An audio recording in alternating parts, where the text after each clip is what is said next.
দিনে 3 বার এই দোয়াটা পড়বেন। কোনো শত্রু, কোনো জিন, কোনো প্রেত, কোনো কালো জাদু, কোনো ব্ল্যাক ম্যাজিক আপনার কেউ কোনো ক্ষতি করতে পারবে না। আল্লাহর কসম করে বলছি, আমি প্রমাণ পেয়েছি। এই দিনে যদি 3 বার এই দোয়াটা পড়তে পারেন, কেউ আপনার কোনো ক্ষতি করতে পারবে না। আমি বিপদে পড়লে এই দোয়াটা সবসময় পড়ি। আল্লাহ তাআলার অশেষ দয়াতে কেউ কখনো কোনো ক্ষতি করতে পারে না। ইনশাআল্লাহ আপনারা কেউ কোনো ক্ষতি করতে পারবে না। আপনি যখনই বিপদে পড়ে যাবেন, তার আগে সতর্ক হয়ে এই দোয়াটা পড়বেন। রাসূলুল্লাহ সাল্লাল্লাহু আলাইহি সাল্লামের স্পষ্ট পবিত্র জবান থেকে হাদিস, কেউ যদি বিপদে থেকে বাঁচতে চাও, সেই জন্য এই দোয়াটা পড়ে আল্লাহ তাআলা তাহলে তাকে সকল আকস্মিক বিপদ থেকে বাঁচিয়ে দিবেন। এই দোয়াটা আপনারা পড়বেন।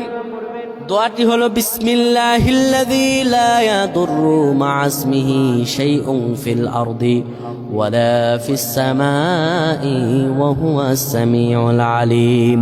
কেউ যদি এই দোয়াটা পড়তে পারেন, আল্লাহর কাছে সাহায্য চান, দিনে যদি 3 বার পড়েন আর মাগরিবের পরে 3 বার পড়েন, পৃথিবীর এমন কোনো কিছু নাই কেউ আপনার ক্ষতি করতে পারবে না। ব্যবসা বাণিজ্যে লস, দোয়াটা পড়েন।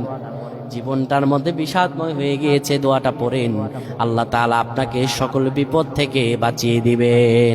সুবহানাল্লাহ।